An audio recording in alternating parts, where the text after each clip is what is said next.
Cricket মানেই রোমাঞ্চ, আবেগ আর রেকর্ডের দুনিয়া। সেই দুনিয়ায় কিছু নাম আছে যেগুলো সময়কে ছাড়িয়ে এক একটা যুগের প্রতীক হয়ে গেছে। যেমন ব্র্যাডম্যান ছিলেন ব্যাটিংয়ের অন্য নাম, সচিন ছিলেন স্বপ্নের প্রতিমা, আর আধুনিক ক্রিকেটের সেই সিংহাসনে বসে আছেন একজন মানুষ, বিরাট কোহলি। তাই তাকে সবাই ডাকে একটাই নামে, কিং কোহলি। কিন্তু প্রশ্ন হচ্ছে, কেন এই উপাধি? কেন লাখো মানুষ তাকে রাজা বলে সম্বোধন করে? বিরাট কোহলির ক্রিকেট জীবন যেন এক গল্পের মতো। দিল্লির সাধারণ পরিবারের ছেলে বিরাট ছোটবেলা থেকেই ক্রিকেটে নিজের ছাপ ফেলেছিলেন। খুব অল্প বয়সেই তিনি দেখিয়ে দিয়েছিলেন শুধু প্রতিভা নয়, দৃঢ়তা আর পরিশ্রমী সাফল্যের চাবিকাঠি। 2008 সালের অনূর্ধ্ব-19 বিশ্বকাপ জয়ের পর তার মধ্যে দেখা যায় এক অদম্য আত্মবিশ্বাস। সেখান থেকে শুরু হয় তার আন্তর্জাতিক যাত্রা, যা পরবর্তীতে ভারতীয় ক্রিকেটের ইতিহাস বদলে দেয়। কোহলির ব্যাটিং মানে রানের সুনামি। তিনি 3 ফরম্যাটেই এমন ধারাবাহিকতা দেখিয়েছেন যা ক্রিকেট ইতিহাসে বিরল। ওডিআই ক্রিকেটে তিনি করেছেন 70টিরও বেশি সেঞ্চুরি, সচিন টেন্ডুলকারের পর যিনি সবচেয়ে বেশি সেঞ্চুরি করেছেন।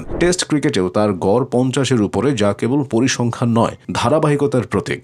আর টি-20 ক্রিকেটে তার রেকর্ডও একইভাবে বিস্ময়কর। বিশেষ করে রান তাড়া করার ম্যাচে তার গড় প্রায় 60-এর কাছাকাছি, যা তাকে দিয়েছে আরেক নাম, চেজ মাস্টার। ক্রিকেটে যতবার ভারত রান তাড়া করেছে ততবারই যেন বিরাট কোহলির ব্যাট কথা বলেছে। তার ব্যাটিংয়ের কৌশল, সময়জ্ঞান আর ঠান্ডা মাথার সিদ্ধান্ত তাকে করেছে জয়ের প্রতীক। তবে কিং কোহলি উপাধি কেবল তার রানের জন্যই নয়, তিনি নেতৃত্বেও ছিলেন অসাধারণ। ভারতীয় দলের অধিনায়ক হিসেবে তার সময়টা ছিল জয়ের ধারাবাহিকতায় ভরপুর। তার অধীনে ভারত প্রথমবার অস্ট্রেলিয়ার মাটিতে টেস্ট সিরিজ জেতে, যা ইতিহাস সৃষ্টি করে। তার নেতৃত্বে ভারত সবসময় লড়াকু ছিল, প্রতিপক্ষ যেই হোক না কেন। কোহলির নেতৃত্বে ভারতীয় দলের মানসিকতা বদলে যায়। হার মানা নয়, শেষ বল পর্যন্ত লড়াই করা। তার চোখে মুখে, শরীরী ভাষায় ফুটে উঠতে থাকে সেই রাজকীয় আত্মবিশ্বাস। মাঠে তার আগ্রাসী ভাব অনেক সময় সমালোচিত হলেও সেটাই ছিল তার সবচেয়ে বড় শক্তি। তিনি ক্রিকেট মাঠে এক যোদ্ধা রাজা, যিনি জয়ের জন্য নিজের সবকিছু ঢেলে দেন। ফিটনেসের দিক থেকেও কোহলি বিপ্লব ঘটিয়েছেন। একসময় ভারতীয় ক্রিকেটে ফিটনেস ছিল তুলনামূলকভাবে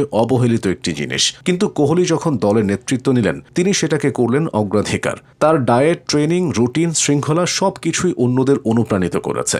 আজকের ভারতীয় দলের যে ফিল্ডিং মান, তা কোহলির যুগে প্রতিষ্ঠিত হয়েছে। তিনি শুধু একজন খেলোয়াড় নন, বরং একজন ট্রেন্ড সেটার। তার মতো ফিটনেস কেন্দ্রিক জীবনধারা এখন ভারতের তরুণ প্রজন্মের জন্য অনুকরণীয়। বিরাট কোহলির সবচেয়ে বড় শক্তি তার মানসিক দৃঢ়তা। 2014 সালে ইংল্যান্ড সফরে তিনি মারাত্মক ব্যর্থ হন। পুরো সিরিজে মাত্র 134 রান করেন, কিন্তু সেই ব্যর্থতা তাকে থামাতে পারেনি। পরের বছরেই অস্ট্রেলিয়ায় গিয়ে তিনি একের পর এক সেঞ্চুরি করে সমালোচকদের চুপ করিয়ে দেন। এই প্রত্যাবর্তনই তাকে করেছে কিংবদন্তি। একজন খেলোয়াড় কতটা দৃঢ় মানসিকতার হতে পারেন, বিরাট কোহলি তার জীবন্ত উদাহরণ। তার ব্যাটিং শুধু পরিসংখ্যান নয়, এক ধরনের আবেগ। যখন তিনি ব্যাট করতে নামেন, পুরো স্টেডিয়াম গর্জে ওঠে কিং কোহলি নামে। তার কভার ড্রাইভ, পুল শট বা অন ড্রাইভ, সবকিছুতেই যেন রাজকীয় ঔজ্জ্বল্য।